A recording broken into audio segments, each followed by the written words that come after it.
Hi, everyone. Welcome back. Seth Abramovitch here, senior writer at The Hollywood Reporter. And Chip Pope, podcaster at It Happened in Hollywood. Chip, I think this week's guest is someone who, I don't know how you felt about him in childhood, but he made a big impression on me from a young age. Uh-huh. And he always fascinated me. Yes. And that's what's cool about this show is that we can actually get up close and personal with these people that were so much larger than life. Exactly. And this guy is very interesting because he was a Hollywood it boy for a while. He was. But he always did everything on his own terms. So he really seems like the kind of guy who does what he's going to do more than he needs Hollywood. And so, that can be some ups and downs, and we'll go through those of his life. And I was very pleasantly surprised to see what a great raconteur he is. Amazing. Great detail, great storytelling. You're really in for a treat. And that's what's up this week on It Happened in Hollywood.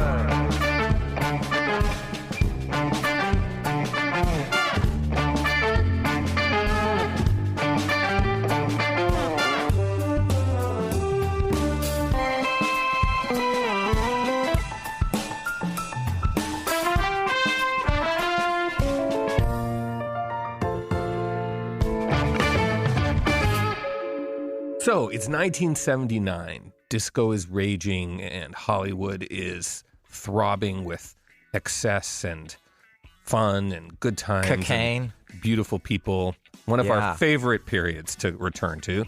And amid all this, a very, very handsome guy is making his way through Hollywood. His name is Harry Hamlin. Can we say still very handsome? I mean, I don't want to be like one of those puff pieces that gushes over somebody, but should we admit that he came to the interview after having spent several hours at the hair salon? Yeah, I think we should.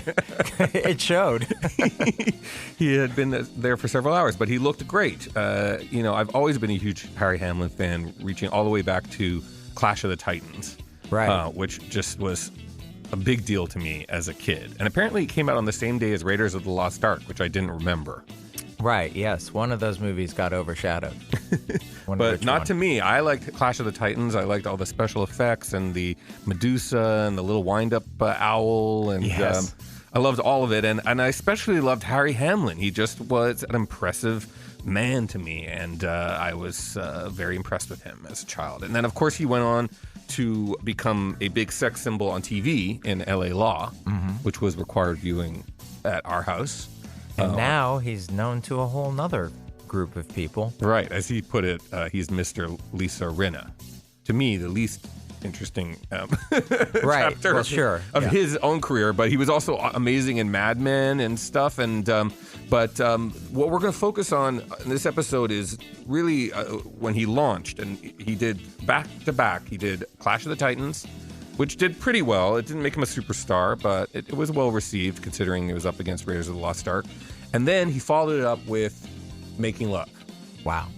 Now, Making Love was the... two movies that couldn't be any more different. Couldn't be more different. One is like a kind of youth-oriented blockbuster special effects movie with Ray Harryhausen stop-motion animation. The other is a very adult drama, a sort of love triangle between a married straight couple, and then a guy comes into the picture. That's Harry Hamlin, kind of pulls the husband away. Kate Jackson is the wife, and Michael Ontkeen from Twin Peaks is the husband. And it's a very frank, unapologetic, and nuanced depiction of gay life. In the early 80s. In the early 80s. This Before is pre-AIDS. So there's none of that where they inevitably, have this, the dramatic decline in health. It's just about their sex lives and their love lives. Very bold for a studio movie. Yeah, it was Fox, the first movie of its kind from a studio, and it pretty much ended his career. But wow, spoiler alert. Let's go backwards. Let's go back to Harry Hamlin and where he was when Clash of the Titans came into his life. In 1978. 79, I had been represented by Sue Mengers, who was a big mega agent back in the 70s. And I was the sort of youngest, least established client that she had. And she had wanted me to sign a big deal with Warner Brothers. They offered me what was called the Clint. in those days, which was Clint Eastwood had signed a contract like this, and he was the last person who had had this contract. It was a 3-picture deal with multiple options. Like, it was all the bells and whistles of a major motion picture contract, and I turned it down. I mean, I kind of negotiated it right up to the day of the signing, and I went to Warner Brothers and went into the president of the studio's office.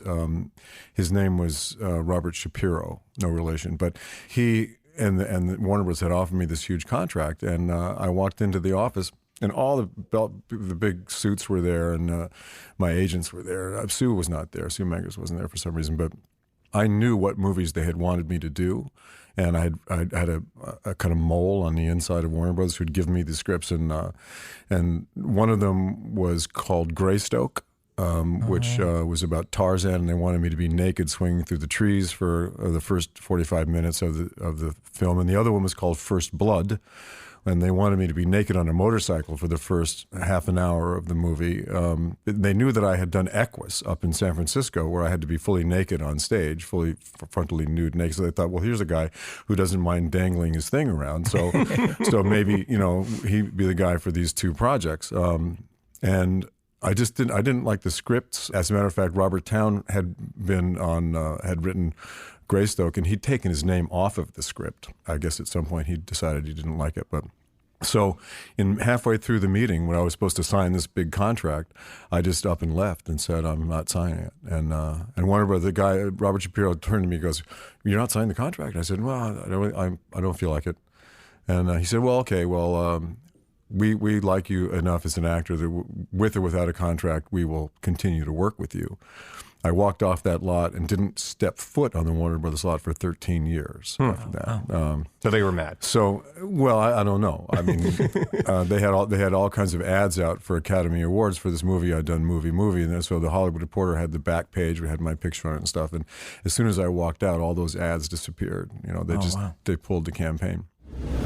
You got what he was getting at with his Robert Shapiro, no relation? Well, Robert Shapiro was the lawyer on the O.J. Simpson defense team, right? Right, okay. So it would be weird, though, if there was somebody related to Robert Shapiro, named Robert Shapiro, that was not a lawyer. But there were 2 Robert Shapiro lawyers working in Hollywood at the same time. But that's insane. There might be more than 2. There could be. But moving on, so here you have Harry Hamlin in one of many instances you'll see where things were all lined up for him. They were ready to make him the Clint. And he didn't play ball so easily. He had very specific, he was highly educated, and he had strong instincts. And if they rubbed him the wrong way, he would just not hesitate to say no and then be locked off of the lot for 13 years.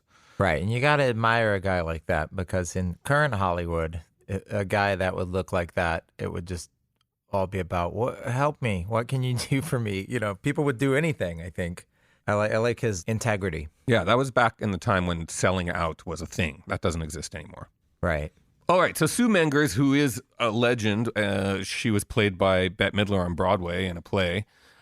She was not meshing too well with him. They didn't have the same vision for his career, and he did something you didn't do to Sue Mengers back in those days, and that's he fired her. I had to leave Sue Mengers not long after that, because she had wanted me to do a movie that her husband had written, which was horrible. And she was insisting that I do this movie, and I said, no, I can't do that movie. And I finally walked into her office, and I sat down across from her, and I said, Sue, I don't know how to say this, but I'm just going to say it. I said, I'm leaving. And she, leaving what?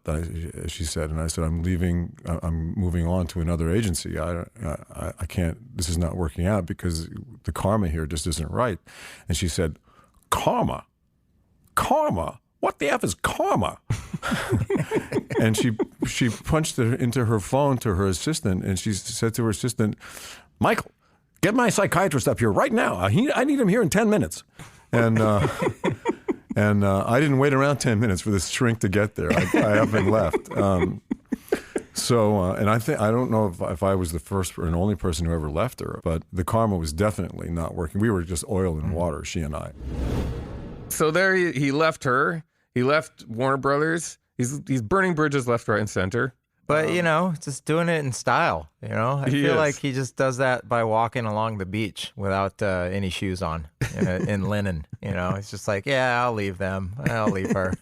I just feel like, because he just has that attitude, he's going to be fine. Yeah. You look at him in 1981, he's going to be fine. Yeah. And sure enough, he was. He actually had 2 projects that he had to choose from, each starring a legendary British actor. Crazy. In 1978, when I was offered a movie called Tristan and Isolde that Richard Burton was doing. And I thought, this is great because I'm a classically trained actor, and Tristan and Isolde is a great legendary story. And Kate Mulgrew was going to play Isolde, and Kate and I met. We talked about it, and this was going to be Richard Burton, who's one of my heroes. And one of the reasons why I'm an actor was because of Richard Burton. That's a great story, too. But I was set to do this movie. I was so jazzed to be working with Richard Burton. And then I got a call about, there was this movie with another one of my heroes, Laurence Olivier. And they wanted to meet me on that. And I thought, well, I don't know. I kind of really liked the script of Tristan and Isolde. It was a beautiful love story. It was well written. The dialogue was great, And I thought, well, I'll do Tristan and Isolde, but I'll just go in and meet them. Just be nice, go to MGM, and I'll meet the guys at MGM about this Clash of the Titans movie. I didn't like the title. I went in and I met with them, and before I left the meeting, they were taking Polaroids of me and telling the wardrobe department to come up and start doing fittings. So I was immediately cast in that movie, and I had to make this decision. Like, well, what am I going to do? Am I going to do Richard Burton or Laurence Olivier? I then read the script for Clash of the Titans, and that movie. Well, the movie, was sort of typical Charles Schneer, Ray Harryhausen film, and it had been written by Beverly Cross, who was at the time married to Maggie Smith. So Maggie Smith, Beverly had called upon Maggie to see if she could get some of her friends to join in the cast. So she called up Claire Bloom, and she called up Larry. Laurence Olivier. Said, Larry. You call him Larry. My husband wants, to do this movie, and the only way we're going to get it made is to get people like you behind it. And so the movie got a green light. And I went down to Mexico with both scripts. I went to this little fishing village that I would go to when I was preparing for movies.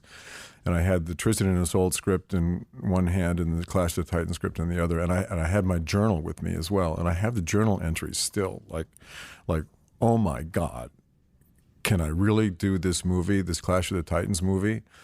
Oh my God, but it's Laurence Olivier. And I really want to meet Laurence Olivier more than I want to meet Richard Burton. So I did that. I made the choice to do Clash of the Titans. There he is, back on a beach, making life decisions. Little Mexican fishing village where he prepares for all his roles. I mean, yeah, what a life this guy has. Can I get in a time machine and live this guy's life? No kidding. I want to choose between Larry, a.k.a. Laurence Olivier, and old Dick Burton, and work with both of them. It's so crazy. Also, he's talking about other stuff you don't hear about in other Hollywood podcasts probably, but when a spouse wants you to do something. That's happened 2 times so far in his stories. That's true. Sue Menger's husband wants to write this thing, and Maggie Smith's husband needs to get this made. And yeah. So you have these power women getting their husbands work. Yeah, I love that. Because you always hear about, well, the husband, she got there because of the husband. So, it's cool to see these women going, yeah, I got to get this dude off my back, get this movie made. And you heard right. He's referring to Dame Maggie Smith, Downton Abbey fame, and Harry Potter. But she's playing one of the gods in this movie. Do you remember which one? Check this out. She was like Artemis? No, I don't remember. She's Optimus Prime. Optimus Prime? No, but he and Olivier actually grew quite close on the set of this movie that turns out was a paycheck movie for both of them. But what I thought was interesting is, you think of Laurence Olivier as the greatest actor that ever lived, or a lot of people do, but he wasn't above doing something that he felt was beneath him. And I think they bonded over that fact. Right. Harry and Larry. This fall on NBC.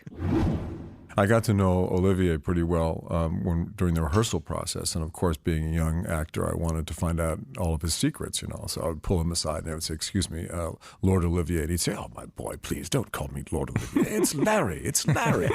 So And I would ask him what his secrets were, et cetera. And then his 70th birthday happened while we were on the set. And we all got him a birthday cake, and we cut the cake. We had a nice party. And for his birthday, I gave him a copy of Pachelbel's Canon in D major, which is a piece of music that I had fallen in love with, but was just being rediscovered at that moment in the 70s. And he'd never heard it before. And he took it home and he listened to it and he just fell in love with it. And he wrote me a beautiful letter, thank you letter, like 2 or 3 page long letter. And the letter started off with, my newest and dearest friend. And he went on to apologize for being in the movie because he knew how much I admired him and his work and how deeply I admired his work. And he also kind of knew what a silly movie this was that he was in. So he was apologizing, saying, well, I'm only doing this movie because I have so many mouths to feed. And I wish I had the letter with me. I could read it word for word because it's really cool.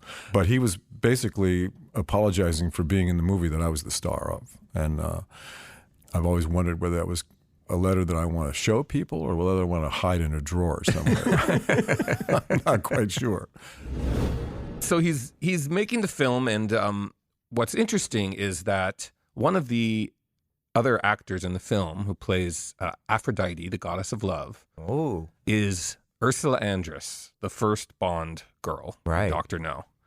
And, they had an interesting sort of meeting and subsequent entanglement, let's call it. And once again, Harry Hamlin, master storyteller, will let him relay this tale. And he begins it with a very reasonable question.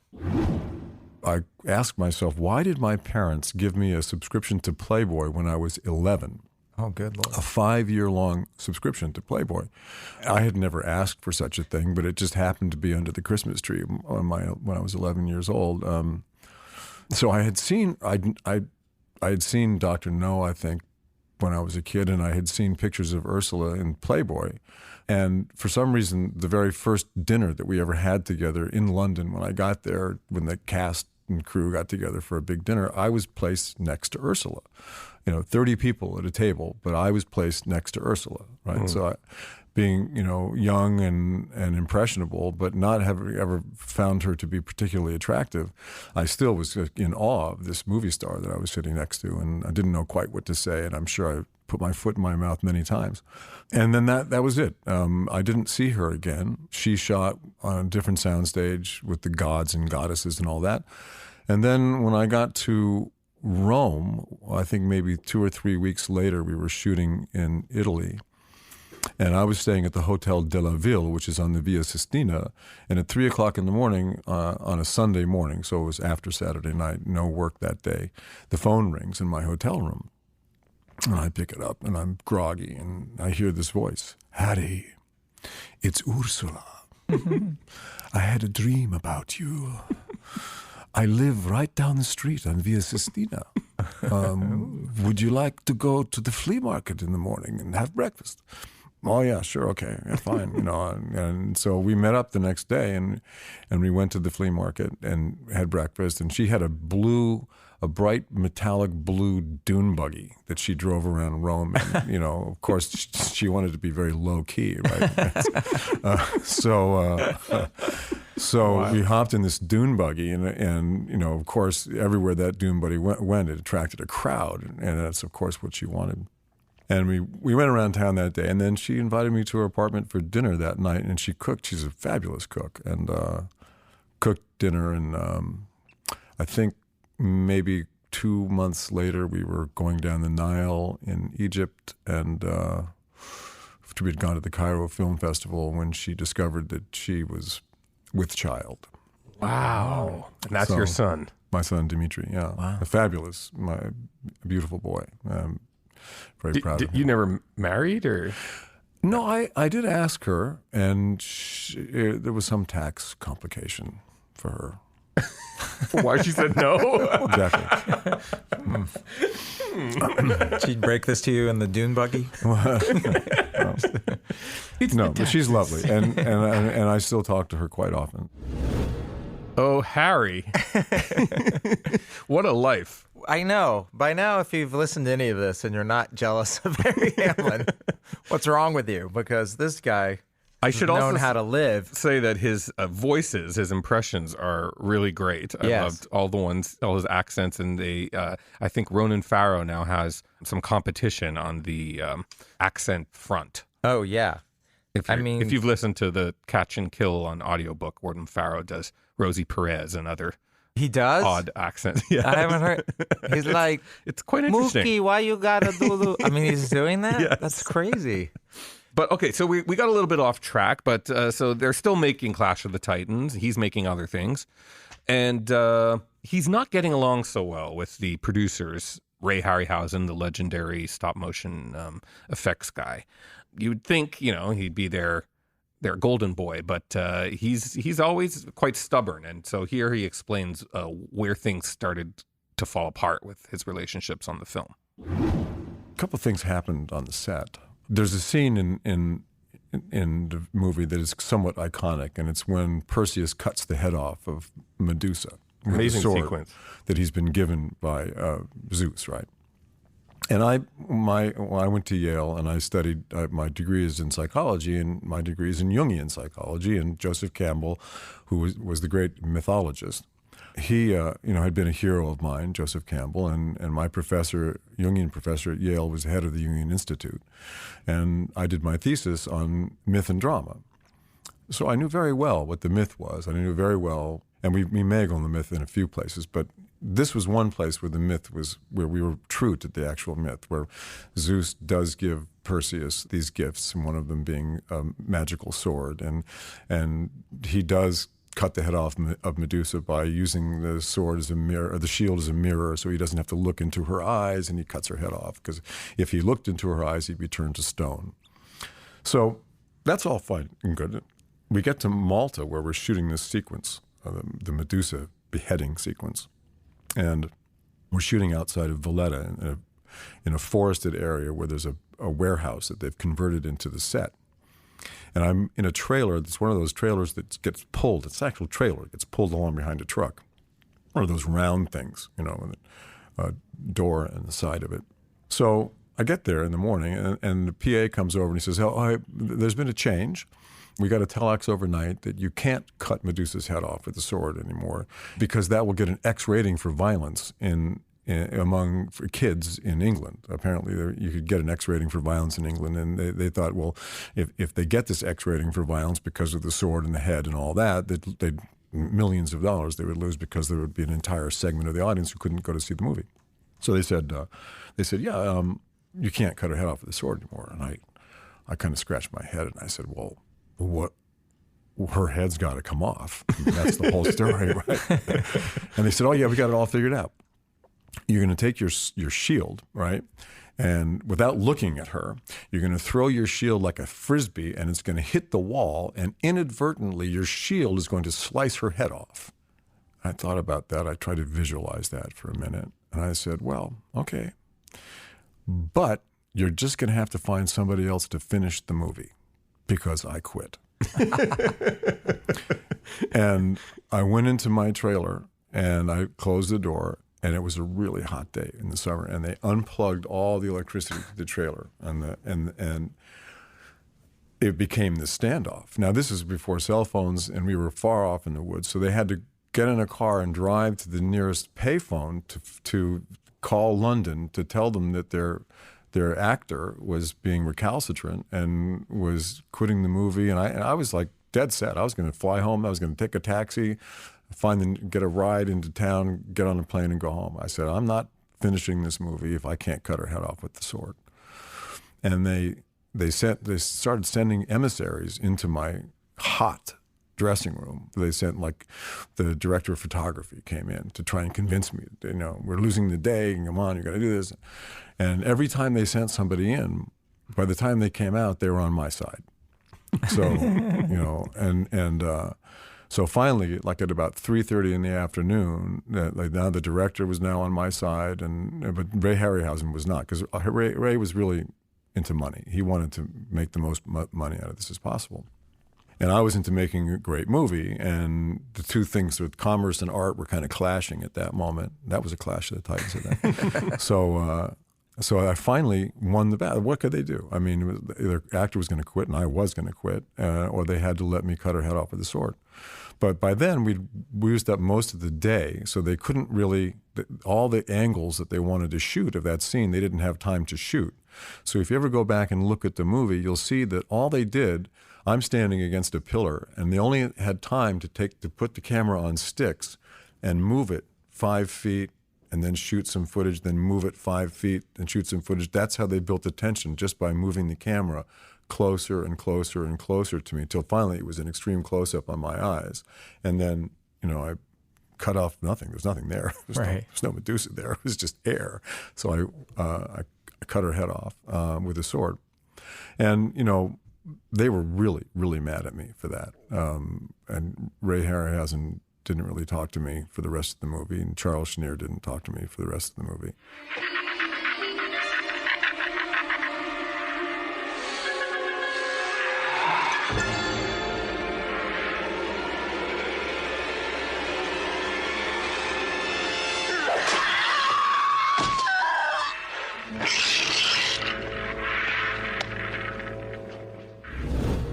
Burning bridges in Malta. It's interesting because he realizes his own power that he has, even as a young man.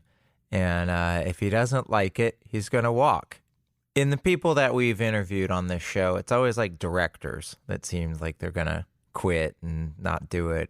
Right, the actors are never in the position of power. Yeah, they never seem like they have that same kind of conviction, not to knock actors. And if you've seen the movie, of course, the Medusa sequence is the most memorable sequence in the whole thing. So, good for him. Yeah.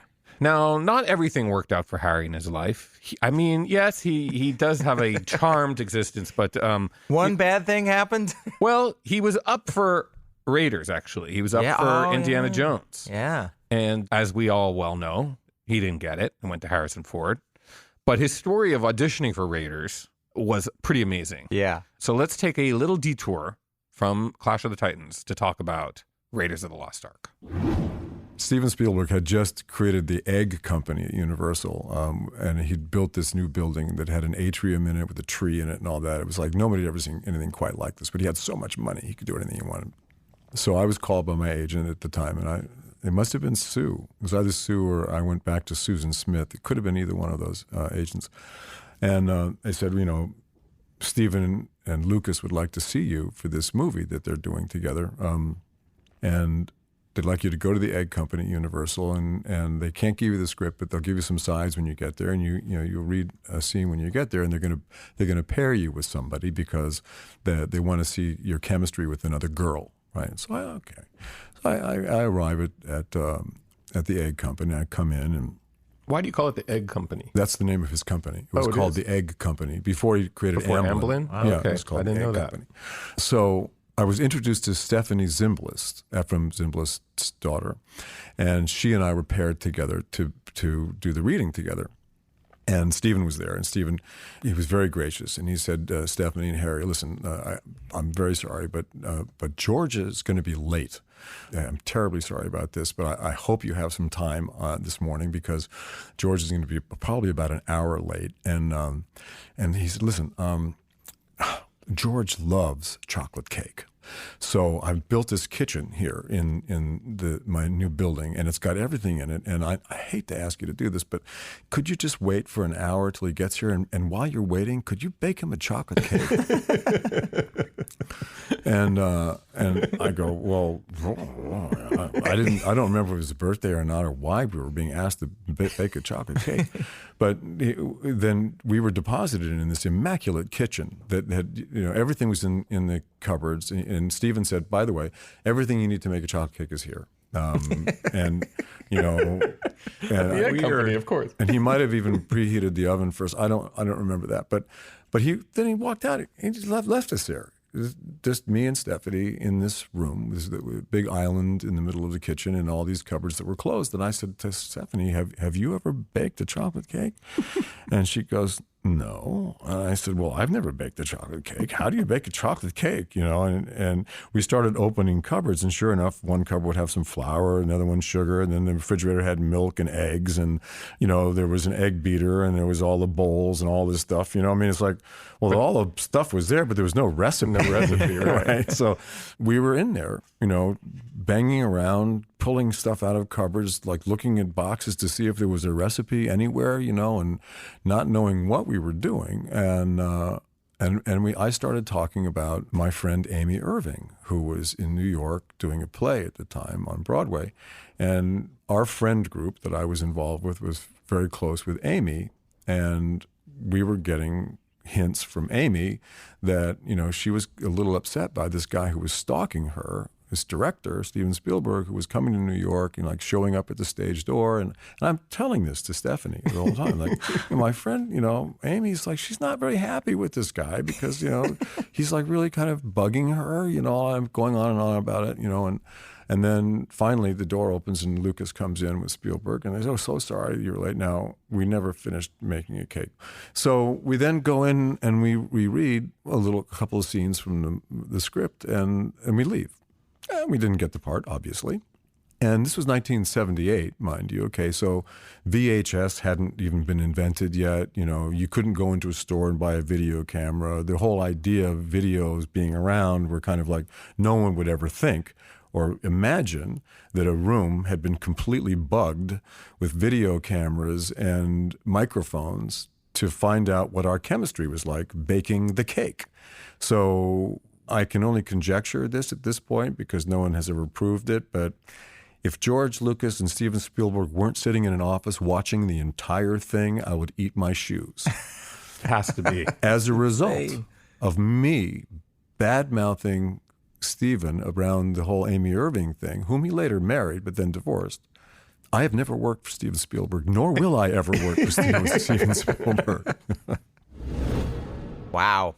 That's two episodes in a row where we've had a guest who had not the most praiseful things to say about Steven Spielberg. So Clash of the Titans is released, and there was kind of a big buzz. You know, I remember going to see it as a kid. Kids were excited about seeing it and everything.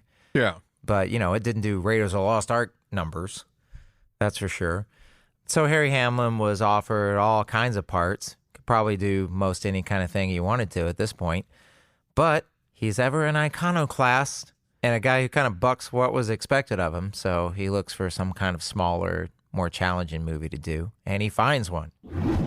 Arthur Hiller asked me to come in and meet him on Making Love. And apparently everyone in town had turned the movie down. They'd gone out to every major star and they'd all turned it down. Because at that time, the idea of that gay world and all that was still not accepted. It predates the advent of AIDS when I went in to meet with Arthur. Predates the advent of HIV. And I read this script and I said, wait a minute, this is exactly the kind of movie I'm looking for. I want to do something that's relevant and edgy, cutting edge. The first script I read was much edgier than the one we ended up shooting.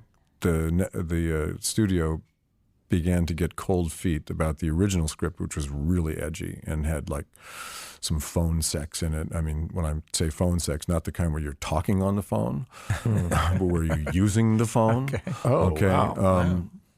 Now the mind reels. Okay, so Between the two guys or Kate Jackson? it was at a bar somewhere. There was a scene where they were Wow, and so it had some really edgy stuff in it, and they began to clean it up, and it became more and more saccharine as time went along. But I immediately said I thought this would be something I ought to do, and I talked to my agent about it, and he said, if there's anybody in town who can get away with this, it's the guy who has a kid with Ursula Andress, you know. That's all he was worried about, is like making sure people knew you were straight. Well, yeah, I mean, I guess that's kind of what he was thinking, you know, though he was not. That was an odd thing as well, but so, you know, I signed on to do that movie, and I'll never forget the first rehearsal that we had was in a big hotel ballroom or something, and Michael Onkeen. Now, I had this tradition, by the way. Whenever I had a leading lady in a movie, I always had them over to my house, and I cooked them a chicken dinner. It was a thing that I did. I like to cook, and so I'd always have my leading lady over, and we'd talk about the script, and I'd cook dinner for him, and we'd get to know each other that way. So in this case, I had Michael over for dinner to cook him some chicken, and he came, and then we had our first rehearsal, and Michael said, we have to rehearse the kiss. Now, this is the first time the two men in a big studio movie had ever kissed on screen before, and it was going to be a big deal. So, and he said, we got to rehearse the kiss. And I said, well, Mike, have you ever kissed anybody before? And he goes, of course. And I said, well, and in this movie, if you read the script, this is the first time you've ever kissed a man, right? Don't you want to have that be the experience when they roll the camera so that it's actually the first time you've ever kissed a man? Because isn't that what we're trying to go for here? I said, I don't think we need to rehearse this kiss. I think we can probably do it on the day, and he goes, no, we got, he had all kinds of anecdotes about Richard Gere and what Richard would do if he was doing this movie and how he would go down into the gay community and become involved. And I said, well, you know what? I'm a method actor, but I'm not quite that method, so let's wait for the day. And we did. We didn't rehearse the kiss, and we waited for the day. And on that day, the entire studio brass came over to the set. Sherry Lansing came over, and Dan Melnick, who was producing the movie, and like all these other suits and stuff came over. Sherry Lansing ran the studio at the time. So I said to Michael, I pulled him aside and said, Michael, I know we haven't rehearsed the kiss and all that, but let's just talk about it for a sec. I said, look, so this is the first time you've ever kissed a man. I said, I'm used to it, of course. I was kind of a playboy. I said, but why don't we make this a really kind of romantic, very soft, only slightly open mouth kiss, just kind of brush our lips together a little bit, but let's not nosh at each other, Can we just kind of make it romantic? Because they'll do a close-up, and it'll be really nice and lovely. And he goes, yeah, all right. And so they turned the camera over, they rolled the camera, and all these brass are sitting behind. And I think Michael Onkeen was up on a stairway or something, and I walked into the frame, and I was in my stocking feet, and he was a little taller than I was, and he put his hand behind my neck and came in and just shoved his tongue down my throat. Oh my God. Now, this is take number one, right? And I'm thinking, I do not want to do take number two. So just be cool, Harry.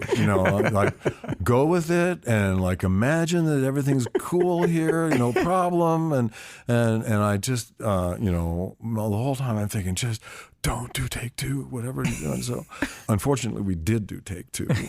But when we finished. We finished the first take, and he and I put our arms around each other, and we sort of walked off into the bedroom out of the range of the camera. And when I heard cut, I said no tongues, like that. It feels good. Do it. You don't get any points for playing by the rule. Look, it's not as if I'm gay. I mean, I'm just curious, I'm in love with Claire. I don't know what kind of a life I could have without her. I mean, I love her. I don't want to be without her. I'll get some more scotch.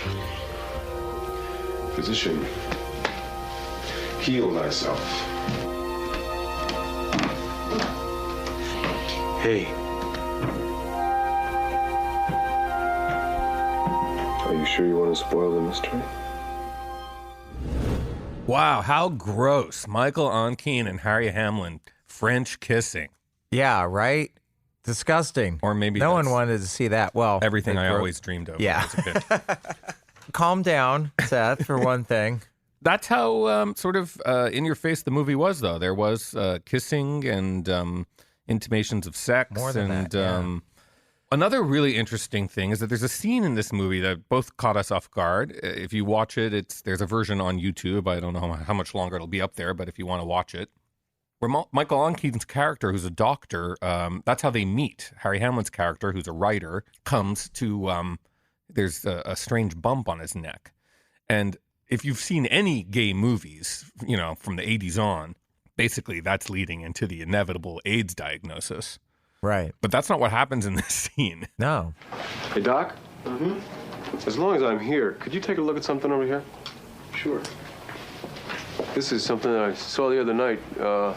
Sort of swollen up, but it hasn't gone away. See that right there? Yep. It's a tumor, isn't it? No, it's not a tumor. Lymph node? An ingrown hair. Are you sure it's not a tumor, Doc? Well, if you'd like, I could call in Dr. Doolittle for a second opinion. An ingrown hair. Pretty amazing in retrospect of what was to come in just a couple years after that. And actually, this film, what I kind of liked about it is that it doesn't have that sort of morality play to it. It's not like sex equals death. His character likes to live a kind of free, unencumbered lifestyle, and he has a lot of different partners. And the Michael Onken character ends up being a more traditional kind of guy who goes from the marriage to Kate Jackson, and they don't dismiss Kate Jackson. They actually take their love very seriously, but then he goes on to find another relationship. So they're just two different kinds of gay guys, basically, right? Two different lifestyles, and that's what was interesting to me about the film. Yes, and it was very innovative, especially for a studio movie, because, once AIDS came around, there would be so many movies, even great movies like Philadelphia, but that was the focus. Yeah, that was the drama. For the longest time. This, tragedy and death, and just like, the party was over. Right, and I feel like there wasn't even a big budget studio movie until maybe 95, maybe until To Wong Fu or something, where it wasn't all just going to be about AIDS. Mm-hmm. So it was very In innovative. and Out with Kevin Kline. Right. That was another one post that. But yeah. So that was interesting and ahead of its time for this film. And as we mentioned before, it didn't shy away from depictions of sex. But Harry Hamlin explained that one more explicit scene, he wasn't even aware that they were going to shoot it. Michael and I had both said, because in the script there was a scene where, after the kiss, then we go in and there's a scene where we're making love naked on the bed. Like the title says. Yeah, the name of the movie. Both Michael and I said, look, we'll do the kiss and you can show us in bed, asleep or hugging each other or whatever, but the actual coital act we would rather skip and sure, because neither one of us could really picture it to begin with, and then I don't know how they would do that. I don't know. 1981, exactly. 20th Century Fox. I mean, what are they? So they agreed. They said, no, okay, no problem. You're good. Little did we know that night they went down to West Hollywood, a couple of the writers, and Arthur didn't go, but a couple of the writers went down. Barry Sandler went down to West Hollywood, and they hired a couple of guys who looked a little bit like me and Michael, and they brought him back up, and they paid him each a couple of $100 to get into bed and do it. No, go for it. Oh, you can do that here? Yeah. To get into bed and screw, and that's in the movie. And there are several versions of the movie that are floating around out there, and I've seen a couple of them. And in one, it's from a high angle, looking down on these two guys doing it, and then there's another one from another cut of the film that's over here. Apparently, there aren't many prints of the film left. So the last time I saw it, they found a print in a vault somewhere. They did the 35th anniversary or something like that, and they found a print in a vault, and it was not a version that I'd seen before, but. I would say that was a little underhanded of them because, we didn't actually do that. They hired body doubles to come up and do the deed, and we had agreed that we didn't want to do that in the movie. Yeah, you'd think you'd have an ironclad sex scene or nudity rider. Well, you would, but if they use somebody else. But for that too, body doubles, things like that. But I guess then it was a little more fuzzy. And then, it was more Wild West back in those days. I love the idea of just 60-year-old Arthur Hiller, white-haired. It seems like he had white hair as a teenager. If you look at pictures of Arthur Hiller, this is important to no one. But I just love him going to find two body doubles. And straight. Filming their boning, especially a straight guy. And he's like, action. And they're like, we'll give you action. Now, According to Harry, the editor of this film was the same editor as The Godfather, Bill Reynolds. And while he was editing it, he said, you're going to get nominated for an Academy Award for this. And Harry was excited to hear that and thought big things were coming. They did some math and figured out that if, the majority of gay people in the United States go see it, they're guaranteed to have a hit on their hands. The movie came out, and one of my professors from Yale, when I was at in the drama, I was taking a class from the film school when I was in my senior year, and my professor there, who shall remain nameless at this point, was also a reviewer for The Hollywood Reporter. He had been my professor at like 5 years before, and I'd known him in the class, not intimately, not really, really well, but he saw me every day in the class. We had a few conversations. So the movie comes out, and the review in The Hollywood Reporter just trashes it completely. I mean, and I apologize. and then he says, and to top it all off, they hired a male model to play Bart. And that was my character. Now, I had my Master of Fine Arts degree at that point, my degree in drama from Yale. I was, done a bunch of movies already, but he didn't do enough research, and he just said they hired a male model. He called me a male model, and I remember seeing him like a year later at some kind of function, and I couldn't go up to him because I would have hit him, but I started to shake because this man, had said this thing in the Hollywood Reporter about, and like, what do you do once that comes out in print and everybody in town reads it, and you go, what do you do with that now?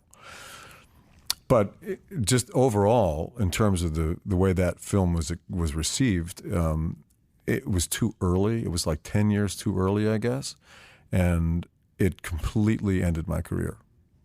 That was the last studio picture I ever did. The door shut with a resounding smash. Is it true this guy who bought the studio, this Denver oil man, said, we were making some faggot movie or something like that? Well, Marvin and I actually became very good friends, Marvin Davis, who bought the studio. He also owned Aspen Mountain and a bunch of other stuff. But he had bought 20th Century Fox. And Marvin and I, over the years, and the Davis family and I became good friends, and I supported a lot of their charities. And I would go to Marvin's house. He'd have these big dinner parties at his house. He was a billionaire. And he would always stand up with a microphone at the end of the table, and he would always say, that Hamlin down there, okay, so Barbara and I were invited to see a screening of the very first movie being released by 20th Century Fox right after we bought it. And we were really excited to see this movie. So Barbara and I go down to this big movie theater, just the two of us, and they screen this movie. And, hey, Harry, and you'd say to me, Dan, I just thought I'd remind you that Barbara told me I should sell the studio as soon as we saw the movie. Oh, my gosh. And he said, every time I went to his dinner parties, he would bring that up. But anyway, that was, so I'm very proud of the movie, and not a week goes by when people don't come up to me. I mean, I'm serious about this, in the supermarket, anywhere, on the street, and they thank me for doing that movie. So there you go. Every door shut on him because he made this very ahead of its time, ballsy career move. Mm-hmm. And it was curtains for Harry Hamlin. Until 1987, when he was cast as Michael Cusack, litigating attorney. I forget if he was a DA or... He was a lawyer. He was a lawyer. It was L.A. law. He wasn't working for the city. He was a private firm. Okay. And he became this incredible sex symbol, and he suddenly ended up on the cover of People Magazine's Sexiest Man Alive. He was number move 3. Aside, John Legend, Harry Hamlin into house. He was people's third sexiest man alive. There was Mel Gibson, then somebody else. Mark Harmon, and then Harry. Wow. I love that he now sort of takes a backseat to his wife's stardom as a Real Housewife of Beverly Hills, Lisa Rinna. And he seems to be quite content as a dad, and his kids are now old enough to go off and do their own thing. And he was on Mad Men. We shouldn't skip true. over that. He got nominated for an Emmy for his performance in Mad Men. Well, thank you, Harry. This was incredible to meet you and hear these incredible stories you have of the last golden gasps of the Hollywood system. So thank you for stopping by. We really appreciate your time. And I'm sure there's lots of great things coming up for you. As always, thank you for tuning in. We hope you come back next week. So thank you, guys. We appreciate you spending your time with us. We know it's valuable, and we love doing this. We hope you love listening to it. And until next time, We'll see you in Hollywood.